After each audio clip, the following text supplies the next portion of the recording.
we'll just move to the next session, which falls under fiction category. May I now request authors Smriti Ravindra, the author of the book Women Who Climbed the Trees, to the stage. And this session is going to be moderated by Vidya Singh. And to give you a short brief about Smriti Ravindra. Smriti Ravindra is a Nepali Indian writer and an educator passionate about storytelling, focusing on Madheshi and Mithalis women voices. Her work dwells into folk tales, myths, and cultural narratives representing underrepresented South Asian groups. Her fiction and journalism are published internationally, including books like The Bad Boy's Guide to a Good Indian Girl and The Women Who Climb Trees. She holds an MFA in creative writing from North Carolina State University and teaches English and theory of knowledge at Bombay International School, where she leads the department. That's Smriti Ravindra for you. And Vidya Singh. And Vidya Gajapati Raju Singh, Princess of Vijayanagaram, is an accomplished philanthropist, athlete, entrepreneur. She has led IWA, Sarmatopus International, and FLO Chennai, organizing events with prominent personalities. Passionate about fitness, Vidya ma'am has won multiple golds and silver medals in master swimming and enjoys trekking, cycling, and sports.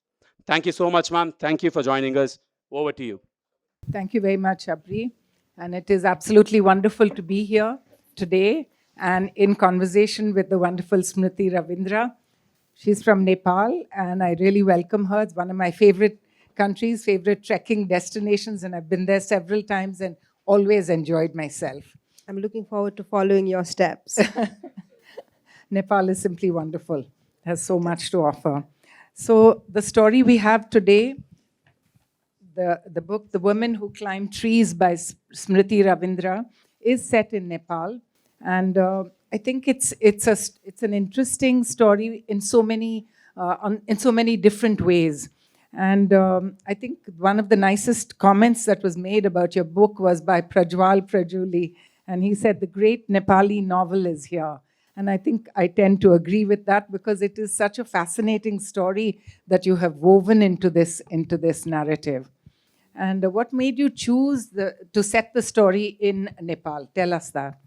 Well, I'm from there, so that came naturally.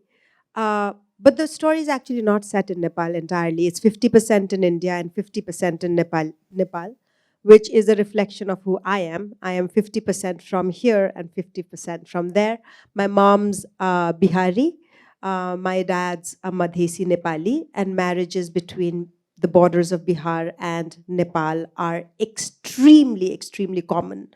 And there is, if you speak to people along those borders, they almost speak as though there is no difference between what goes for the Mithila side of India and what goes for the Mithila side of Nepal. And my book tries to question that and asks questions of, do politics not matter? If you have cultural similarity between two nations, but political differences between two nations, does that impact the day-to-day life of a citizen? And so, yes. That is a very strong point there. And it's in your bio, it says that you're a Fulbright scholar and you have studied the oral storytelling of the Terai region of Nepal. Can you tell us how that came about? That came about... What is it? Oh, okay. Well, if I were to ask how that came about because I was young and some pocket money was coming through. That's how that came about. But the Mithila region, and even in India, that's for those of you, I'm assuming if there is anyone who's not familiar, that's the region from where the Madhubani art comes. That's the region where Nalanda is situated at. So at one point of time, a very, very rich tradition of literacy, knowledge, culture, art, politics, all of that. And now dwindled to a very small belt that produces art mainly by women in domestic spheres. And if you go to a typical Mithila wedding or any festival of the Mithila, you will see women dholaks under their thighs, thumping out songs. You will see murals, what we would call murals today, but in those days would just be an expression of household art all over the puja room, everywhere. And so, and storytelling is very strong part of the Mithila belt. Every festival has a story, every wedding ceremony has a story. So I started collecting the stories early on when I was still a student, actually, because they're not being told anymore. And of course, now welcome to the world of Instagram, and anything that we had at all is dead. So that's how it came about. And oral stories, also I had a friend who was working on it. So together we worked on it because oral stories are dying and I wanted to preserve them. Yes. Smriti, your author's note in the book, which I read and totally loved it, is very evocative of the rest of your story that you have told us. I'd love for you to read a bit about that, if Just you the can. author's note? Yes, yes, just that. Okay. What is that? The one you? No, I want to read the prologue. The prologue. Okay. Yeah. So I'll read a little bit from the book so that you get a flavor of what the book is like and what it talks about. This is the prologue of the book. It's also what lends the book its name, The Woman Who Climbed Trees. Okay. I am blind. I forgot. This is a recent phenomenon, so I tend to forget. The Woman Who Climbed Trees. A man had 2 children, and one day his wife died. So the man went looking for another wife. But no woman would be burdened by the children, and the man remained unmarried for some years. Then one day the man went to a neighboring village for some work and heard of a family that had a girl of marriageable age. After he had finished his work, the man went up to the family's house and made inquiries about the girl's age, color, and robustness. Satisfied, he offered himself as a groom. He had wealth, he said, and lots of youth left in him. He would take care of the girl, and the girl would take care of the children. Show me the children, the girl said, and the man brought his children with him during his next visit. When the girl looked at the children, she fell in love with them. They were good children, shy and calm. They had beautiful, sad eyes, like those of orphans, and they tugged at the heart of the girl, and so the girl married the man. For many years, the girl was mother to the sad-eyed children, and eventually their eyes began to glow with joy. They learned mischief, learned songs and dances, played in the fields. They learned to chase after carts and birds. Eventually, they forgot their birth mother and thought of the girl as their real mother. They grew up well, 2 handsome children. One night, the man could not sleep. It was a moon-filled night, and the rays fell silver upon his wife. The tree outside knocked at the window, quiet, musical. The man stayed up, enjoying the night. And when, around an hour after midnight, his wife pushed aside the covers and stepped off the bed, the man was surprised. The girl put on her slippers. She made her way out the room and toward the front door. She stepped out of the house and disappeared. The man stayed behind, confused. The girl returned with the early hours. She did the same the next day, then the day after. The man was very disturbed.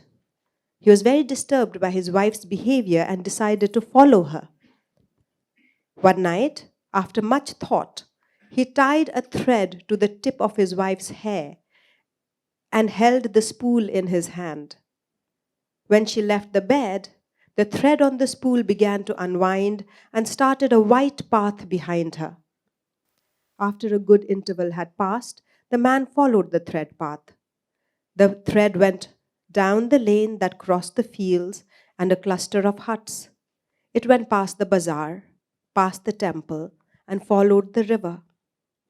It stopped by a large peepal tree and climbed its bark. The man was puzzled. What could this mean? Why had the thread climbed the tree?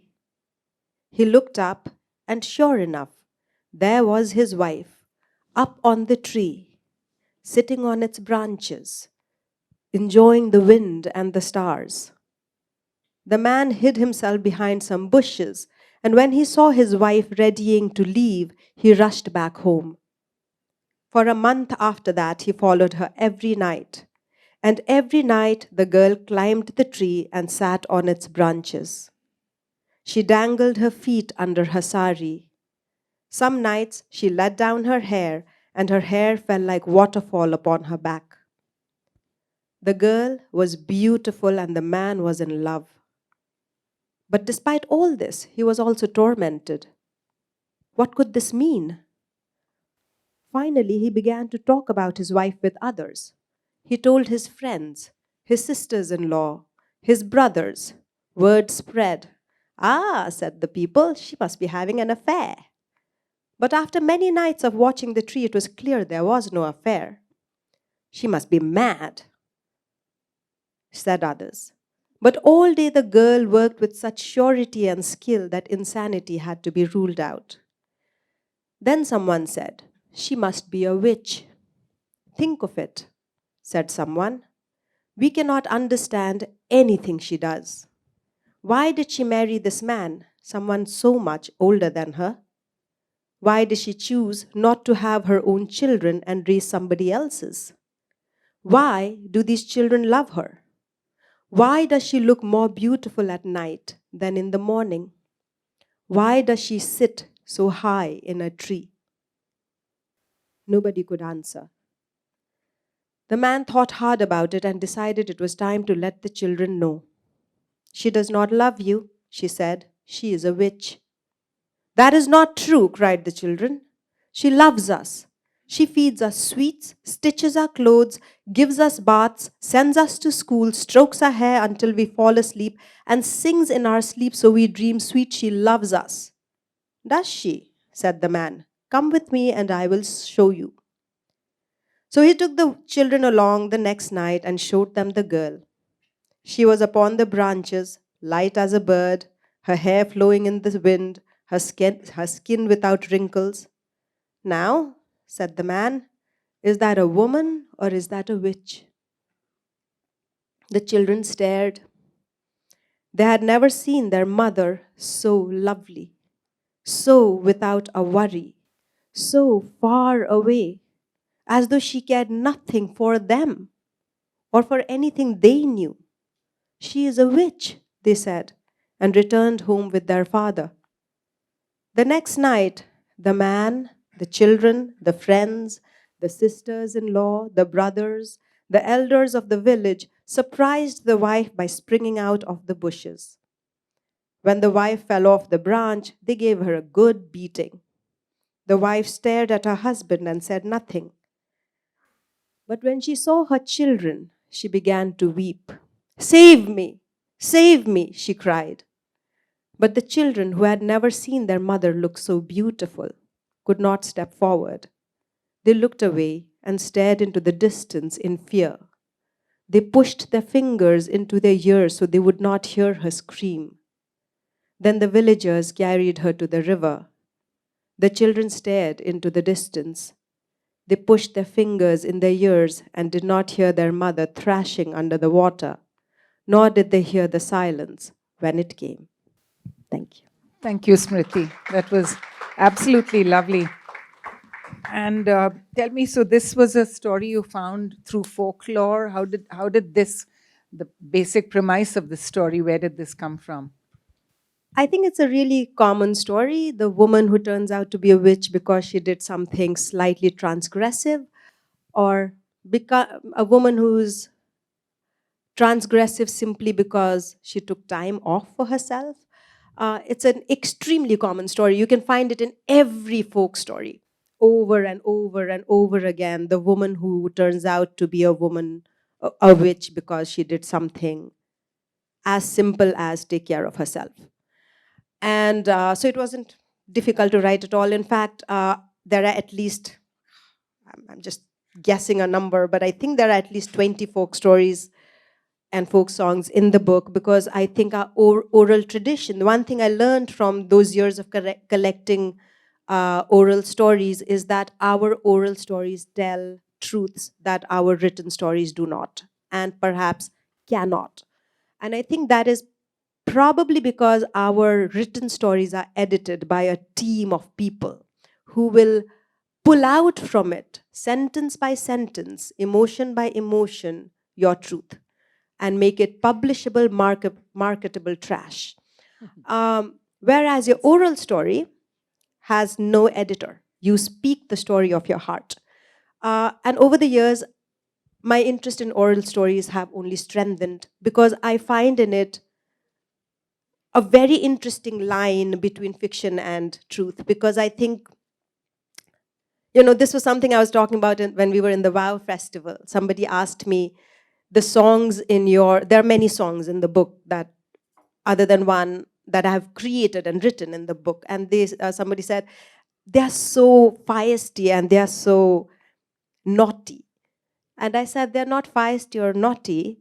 They are actually what women really want to talk about.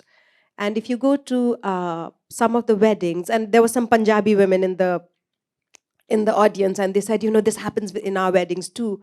You go to some of the Bihari, Mithila weddings, and you will find these women, the same dholak bearing women, give galis, use swear words, and talk about things that will make you blush. And these are the same demure women who are not talking about these things outside of that setting. And I think in that setting, in that oral setting of singing with other women, you are liberated to talk about things you want to talk about. The story that you have told is a story of separation and trauma in the lives of all the women on either side of the border. Tell us a little bit about that and how that happened. What is the background in which you set this story? The background that I've said the story is in, of course, the marriages that happened between India and Nepal. But it's also set in it's set in the 70s, 80s, and early 90s of Nepal. That's also when there was a lot of political upheaval happening in Nepal in the 90s. The Nepal's population was trying to get rid of its absolute monarchy. And so all of that was also happening. And the Madhesi population, which is the population of Nepal, which has some origin, some connect with the Indian population, has played a very strong historical role in Nepali liberation, but it's not talked about. When you think of Nepal, what does everyone think? Pahadi, some dude named Bahadur, some dude who went to Gurkha army and is now your security guard. Like that's the stereotype. But half of Nepal looks like me. Okay, and this me is never spoken of. In fact, anytime I tell anyone I'm Nepali, they will say, "आप दिखते तो नहीं हो." Then I will say, "मैं बिल्कुल ही दिखती हूँ, आप आते ही नहीं हो हमारे देश." Right? So that's the background in which I'm trying to write, which has Nepal has a strong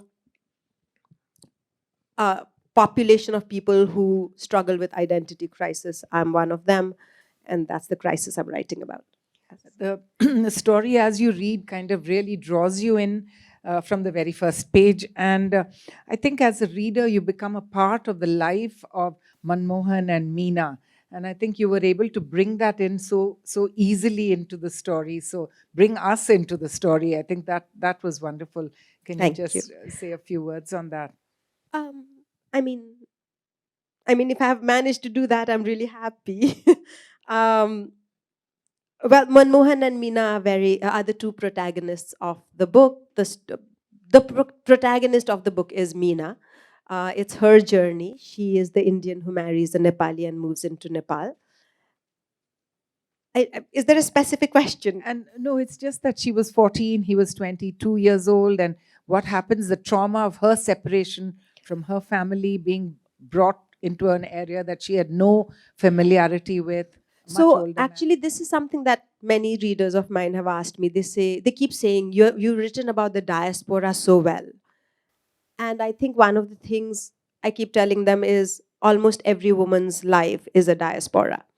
the very fact that you marry, you're born into one family, you're raised by one family, you marry and you go into another family, makes you a diasporic individual.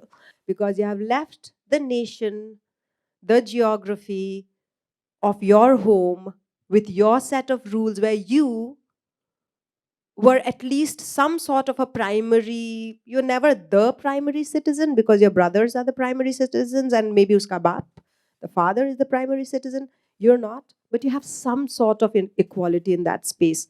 You marry, you go to another house, and you're the minority. You are in somebody else's constitution, you are in somebody else's rules, somebody else's dietary habits, festival likes and dislikes. You adapt. If you adapt well, you are a good citizen.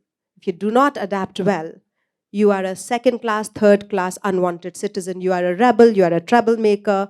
That is the experience of diaspora all around the world. You migrate from here, you go to another country, you adapt well, you are a good immigrant. You do not, you are a troublemaker. You need to be jailed, you need to be put into your position, your situation, your place. And I think in that, every woman is a diasporic individual. There is a woman always lives in diaspora. You never have a permanent home. You are raised believing, ek din ye apne ghar jayegi. You are raised with this slight distance because you're a woman.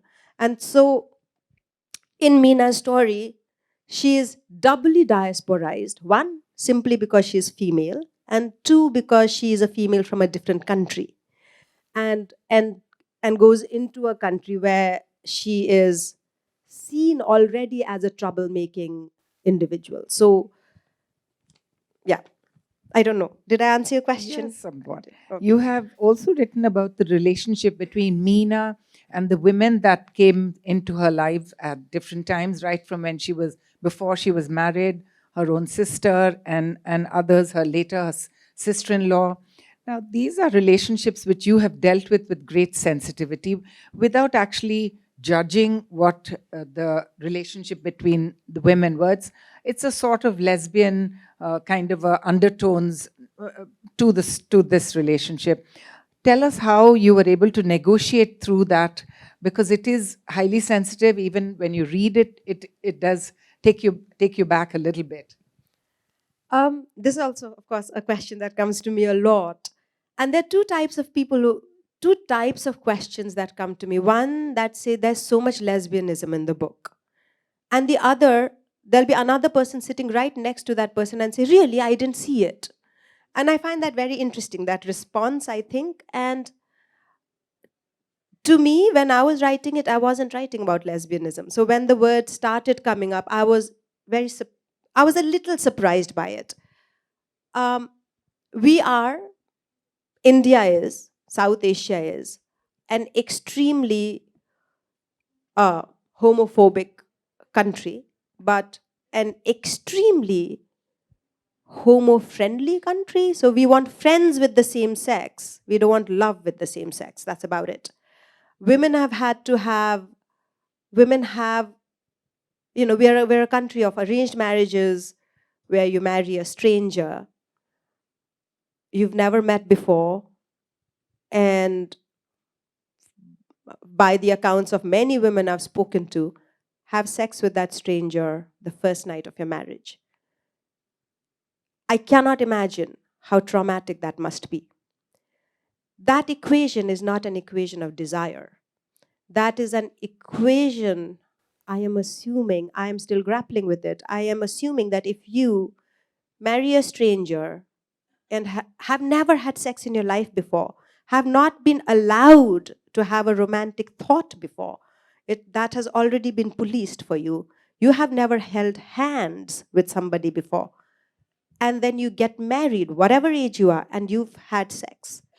That is a trauma that I don't know how nobody talks about. But every girl and every boy wakes up one day and is 16 years old and is 17 years old, and there is hormones in you, and there is desire in you, there is curiosity in you. You want to know, and you want to hold hands, and you want to do the things that biology says you should be doing, but culture says you are not allowed. but you will engage in one day forcefully, that is a skewed relationship you have with your society. And so, if you have desires and you have curiosity and you want to figure out how to quench your curiosity and get an experience of your desire, where the hell are you going to go? You're not allowed to go to boys. You are not allowed to go to friends. That's when you go and you turn to the safest places where you can experiment without judgment and without disclosure. You turn to your sisters, you turn to your cousins, you turn to your best friend, you turn to people who will never, ever talk about it, and yet will let you live an experience that you want to have but you cannot have, that is forbidden to you.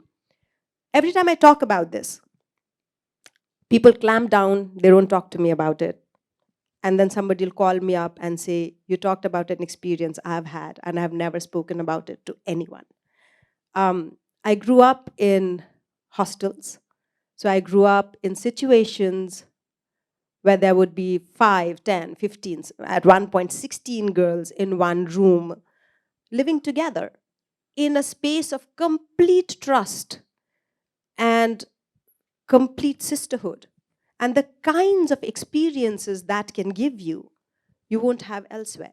But when I started speaking to other women, everybody told me about transgressions that are so deep and so quietly done and so hidden, because otherwise you will have lived, you'd be born, lived, and you'd be dead without exploring half the things you want to explore about. And that's what I'm exploring. Not lesbianism, but where does, in a society which is as rigid and as unforgiving as ours, how do you explore your life? Where do you turn? Who do you go to? And so Meena goes to her sister-in-law. Preeti goes to her best friend. And that's where they explore. That's where they, yeah. So you take the readers through so many places in Nepal, from Saibala to Darbhanga, Janakpuri, and of course Kathmandu.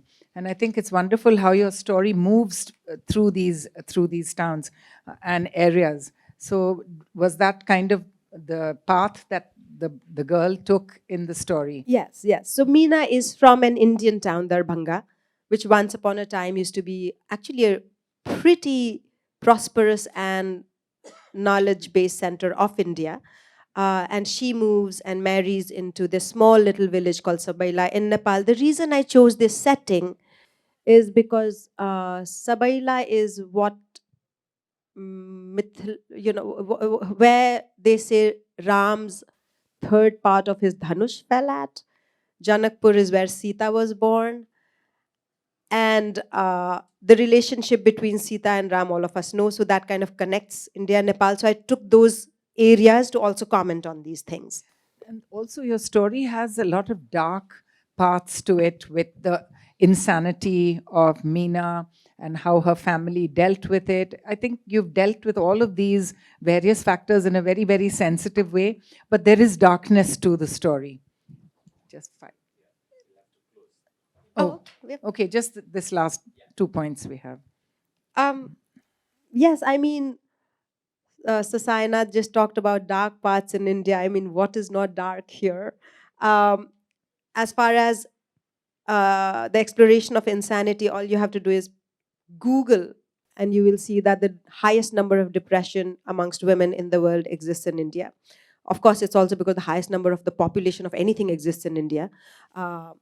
But that is also something people don't talk about. Women, their depression, their quiet, their inability to express themselves. And so that's something I'm talking about. Okay, just one last point that maybe if somebody had a question we you'd could prefer do that. going would into prefer anything that. more? Yeah, so very enjoyable storyline. Reminds me of Hang Sang's Vegetarian, about the trans. I haven't read it. I'm really looking forward to reading that book. Would you recommend it? Yeah, it has Yes. similar. Thank you. Surprise, yeah. You can.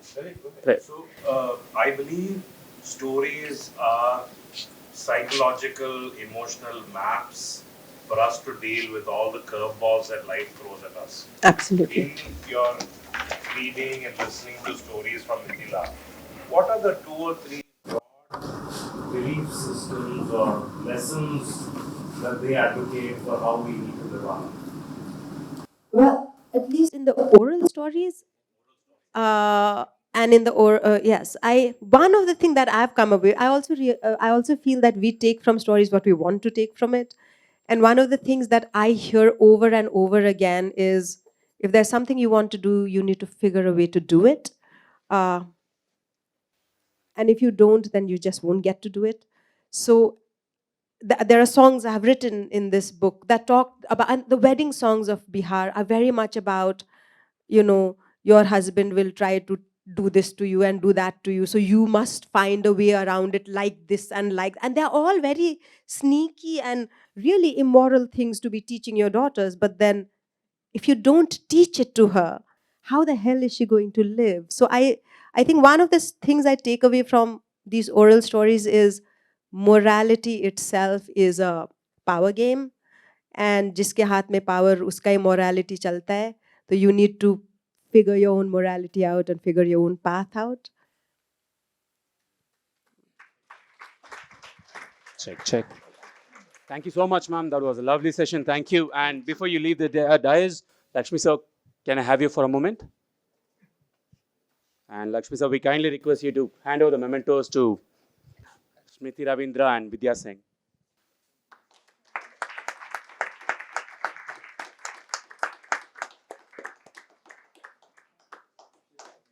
Thank you, ma'am. Thank you, sir.